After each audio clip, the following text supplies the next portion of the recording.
నెల్లూరు నగర పాలక సంస్థకు సంబంధించి గత 3 సంవత్సరాలలో పన్ను వసూలుని పరిశీలించినట్లయితే మనకి పన్ను వసూలులో ముఖ్యంగా ప్రధానమైనటువంటిది ఆస్తి పన్ను, ఆ తర్వాత ఖాళీ స్థలం పన్ను, మూడవది కుళాయి పన్ను. 2023-24 ఆర్థిక సంవత్సరంలో మొత్తం కలుపుకొని అంటే property tax, vacant land tax, water tax కలుపుకొని కార్పొరేషన్ వారు 74.6 కోట్లు అంటే 74,60,00,000 రూపాయలు కలెక్ట్ చేయడం జరిగింది. అదేవిధంగా 24-25 ఆర్థిక సంవత్సరంలో property tax, vacant land tax, water charges అన్నీ కలిపి 86 కోట్ల రూపాయలు కలెక్ట్ చేయడం జరిగింది. అయితే ఈ గడిచిన ఆర్థిక సంవత్సరం అంటే 2025 ఏప్రిల్ 1 నుంచి 31 మార్చ్ 2026 వరకు, సో ముగిసిన ఆర్థిక సంవత్సరంలో ప్రాపర్టీ ట్యాక్సు 101 కోట్లు, విఎల్టీ 12 కోట్ల పైబడి, వాటర్ ట్యాక్స్ 15 కోట్ల పైబడి మొత్తంగా 128 కోట్ల రూపాయలు కలెక్ట్ చేయడం జరిగింది.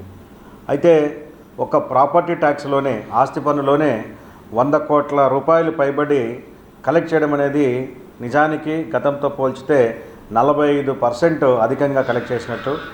సో ఈ విధంగా గత 3 ఆర్థిక సంవత్సరాల్లో నెల్లూరు నగరపాలక సంస్థ యొక్క పన్నుల వసూలు చూసినప్పుడు 23-24లో 74.6 కోట్లు, 24-25లో 86 కోట్లు, 25-26లో 128 కోట్లు, ఇంకా చూసినట్టయితే దాదాపు 130 కోట్ల రూపాయలు కలెక్ట్ చేయడం జరిగింది.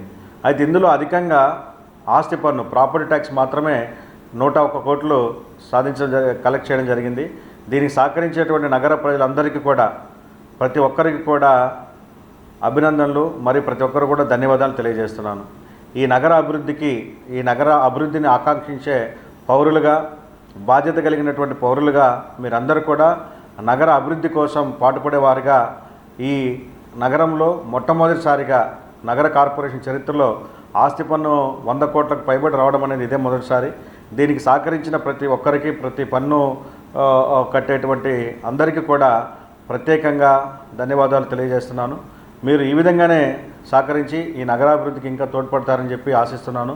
ఎందుకంటే గత 2 సంవత్సరాలు చూసుకున్నప్పుడు నగరంలో అటు సిటీ నియోజకవర్గం కానీ, ఇటు రూరల్ నియోజకవర్గం కానీ దాదాపు 200 కోట్ల పనులు జరుగుతూ ఉన్నాయి. అందులో దాదాపు 100 కోట్ల పైన వర్కులు పూర్తి అయ్యాయి. సో ఇటువంటి అభివృద్ధి బహుశా మిగిలిన చోట్ల లేదా గత కాలంలో జరగలేదు. సో ఎప్పుడు కనివిని విధంగా ఈరోజు గ్రీనరీ, ఇప్పుడు చూస్తే రోడ్ల మీద ఎక్కడ చూసినా సెంటర్ డివైడర్స్ మీద రంగురంగుల పూలు మనకు దర్శనమిస్తున్నాయి. చూసిన వెంటనే తెలియనట్టు ఆనందం వేస్తూ ఉంది. అదేవిధంగా మనకి 27 స్వీపింగ్ మిషన్లు తిరగడంతో రోడ్లు ఎప్పుడు కూడా క్లీన్గా కనిపిస్తూ ఉన్నాయి. అదేవిధంగా కాలనీల్లో కొత్త రోడ్లు, డ్రైన్లు, కల్వర్ట్స్ వస్తూ ఉన్నాయి. గతంలో చూసినటువంటి మాగుంట అండర్ బ్రిడ్జ్ కానీ, ప్రస్తుతం ఉన్న మాగుంట అండర్ బ్రిడ్జ్ కానీ, ముఖ్యంగా రామలింగాపురం అండర్ బ్రిడ్జ్ చూస్తే మనం ఏ విధంగా అక్కడ పురోగతి సాధించాం మీకు అర్థమవుతుంది. సో గతంలో మనకు వర్షాలు వచ్చినప్పుడు రోజుల తరబడి ఈ అండర్ పాస్ను క్లోజ్ చేసే పరిస్థితి, కానీ ఈ సంవత్సరం అటు జరగలేదు, భవిష్యత్తులో కూడా జరగదు. సో ఆ విధంగా వరదల నుండి తప్పించుకునేందుకు ప్రధాన కాలువలను చేపట్టడంలో కానివ్వండి, అండర్ పాస్ల దగ్గర తీసుకోవాల్సిన చర్యలు కానివ్వండి, బ్యూటిఫికేషన్ విషయంలో కానివ్వండి, కొత్త కాలనీలో కావాల్సిన రోడ్లు, డ్రైన్లు, కల్వర్ట్స్ కానివ్వండి, అదేవిధంగా వాటర్ సప్లై కానివ్వండి, ఇవన్నీ కూడా వేగవంతంగా జరుగుతూ ఉన్నాయి.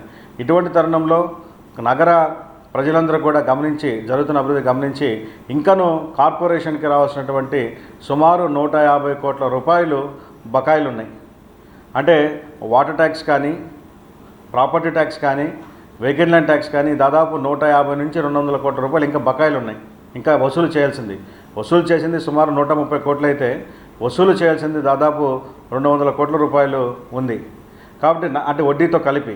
కాబట్టి నగర ప్రజలు ఈ విషయాన్ని గమనించి నగర అభివృద్ధి కోసం, నగర సంక్షేమం కోసం, నగర పౌరులుగా మీరందరూ కూడా ఇంకా చెల్లించాల్సినటువంటి మొండి బకాయిలు, అది ఆస్తి పన్నుకు సంబంధించిన మొండి బకాయిలు కానీ, ఖాళీ స్థలానికి సంబంధించిన మొండి బకాయిలు కానీ, అదేవిధంగా కుళాయి పన్నుకు సంబంధించిన మొండి బకాయిలు కూడా త్వరితగతిన చెల్లించాలని, అదేవిధంగా ప్రభుత్వం కూడా ఏదైతే గత మార్చి 31, 2026 వరకు వడ్డీ పైన 50% మాఫీ ఉందో దానిని ఈ నెల 30వ తారీఖు వరకు పొడిగించడం జరిగింది.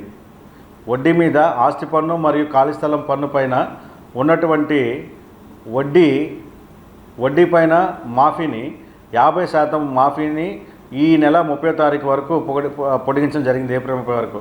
కాబట్టి ఈ ఇంట్రెస్ట్ వే ఆఫ్ని అందరూ కూడా ఉపయోగించుకొని ఇంకనూ మీరు కట్టాల్సినటువంటి బకాయిలు ఏదైతే ఉందో property tax, water tax, VLT vacant land tax అందరూ కూడా చెల్లించాలని చెప్పి ప్రజలందరూ కూడా, ముఖ్యంగా మొండి బకాయిదారులందరూ కూడా విజ్ఞప్తి చేస్తున్నాను.